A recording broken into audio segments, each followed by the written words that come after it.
त्र्यंबके गौरी नारायणी नमोस्तुते। नमस्कार, आप देख रहे हैं उत्तम टीवी और मैं हूं आपके साथ प्रेरणा प्रकाश और मेरे साथ है मेरे साथी अविनाश। नमस्कार, मैं अविनाश। आज हम बात करेंगे भारत के प्रमुख पर्वों में से एक नवरात्र के बारे में।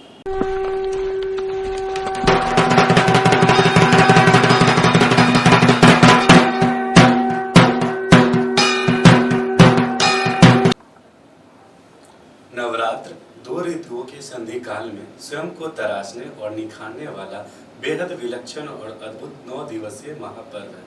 अश्विन माह की शुक्ल पक्ष की प्रतिपदा से नवमी तक का यह महापर्व मनुष्य की आंतरिक ऊर्जाओं के भिन्न भिन्न पहलुओं को दर्शाती है।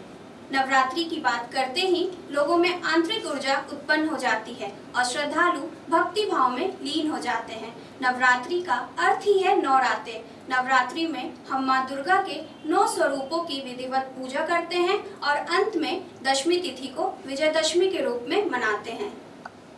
माता के 9 रूपों में माँ शैलपुत्री, ब्रह्मचारिणी, चंद्रघंटा, कुष्मांडा, स्कंद माता, कात्यायनी, कालरात्रि, महागौरी और माता सिद्धिदात्री की पूजा अर्चना की जाती है। नवरात्रि के पहले दिन मंदिरों के साथ साथ कई पंडालों और घरों में कलश स्थापना की जाती है। इसके अलावा मंदिरों में जागरण और देवी माँ के विभिन्न स्वरूपों की झांकियां बनाई जाती है। साथ ही इन 9 दिनों में भक्तजन फलहार या उपवास करके माँ की पूजा अर्चना करते हैं। नवरात्र के दौरान खास करके गाँवों में मंच बनता है और वहाँ सामाजिक नाटक प्रस्तुत किए जाते हैं। इसके साथ ही रामलीला का भी आयोजन किया जाता है। जी बिल्कुल, आपने सही कहा। लेकिन इतना ही नहीं, इसके साथ साथ घर घर में भजन कीर्तन का भी आयोजन किया जाता है।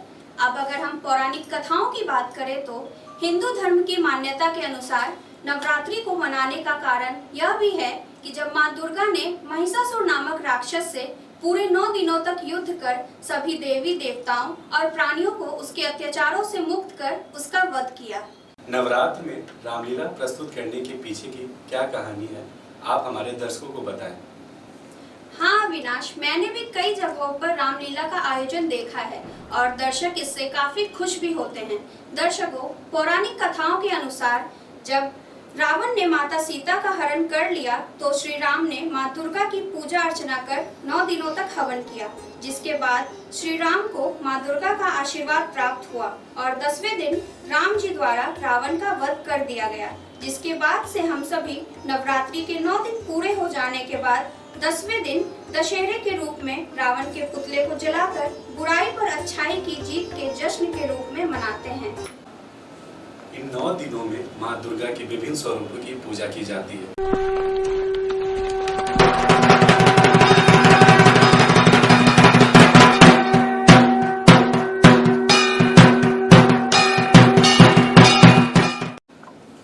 दर्शकों, अगर हम बात करें कोलकाता की तो वहाँ दुर्गा पूजा से बड़ा कोई उत्सव नहीं है।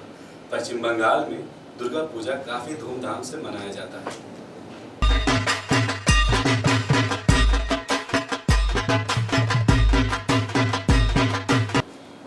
अगर हम गुजरात की तरफ जाते हैं तो वहाँ डांडिया और गरबा का प्रचलन है और अब यह प्रचलन धीरे धीरे भारत के कई राज्यों में अपनाया जा रहा है।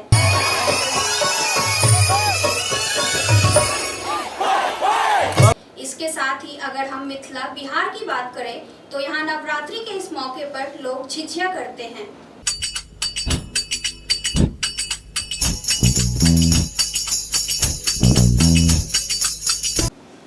नवरात्र के 4वें दिन माँ कुष्मांडा की पूजा की जाती है और 5वें दिन माँ स्कंद माता की पूजा की जाती है और 6ठे दिन माँ कात्यायनी की पूजा की जाती है।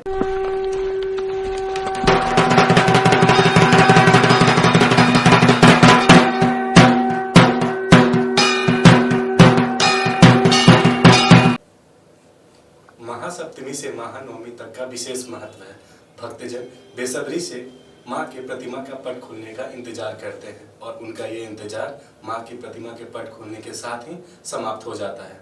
इसके साथ ही अष्टमी के दिन अष्टमी पुष्पांजलि का त्यौहार मनाया जाता है। भक्तजन इस दिन निर्जला उपवास रखते हैं। महानवमी की अगर हम बात करें तो इस दिन कन्या पूजन का विशेष महत्व है। इस दिन कुंवारी कन्याओं को भोजन कराया जाता है और साथ ही वस्त्र उपहार के साथ उनका आशीर्वाद प्राप्त करते हैं। उसके बाद श्रद्धालु हवन करने के बाद अपना उपवास संपन्न करते हैं। पूरे भारत के अलग अलग स्थानों पर मां के 51 शक्तिपीठ स्थापित है और इन शक्तिपीठों के दर्शन के लिए भक्तजन इस पावन महीने में मां के दर्शन को जाते हैं। भक्तों का मानना है कि मां के एकमात्र दर्शन से उनकी सारी मनोकामनाएं पूर्ण हो जाती है। नवमी के अगले दिन को हम विजयदशमी के रूप में मनाते हैं। कई जगहों पर रावण दहन किया जाता है। पश्चिम बंगाल में खास तौर पर इस दिन महिलाएं सिंदूर खेला खेलती हैं। इस दिन वह एक दूसरे पर सिंदूर लगाती हैं।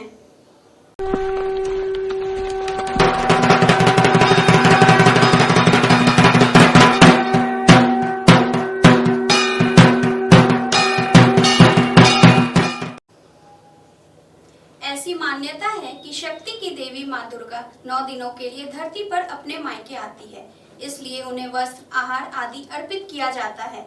ऐसा करने से मां प्रसन्न होती है और भक्तों पर अपनी कृपा दृष्टि बनाए रखती है। नवरात्रि में सच्चे मन से पूजा अर्चना करने से भक्तों को असीम कृपा प्रदान होती है।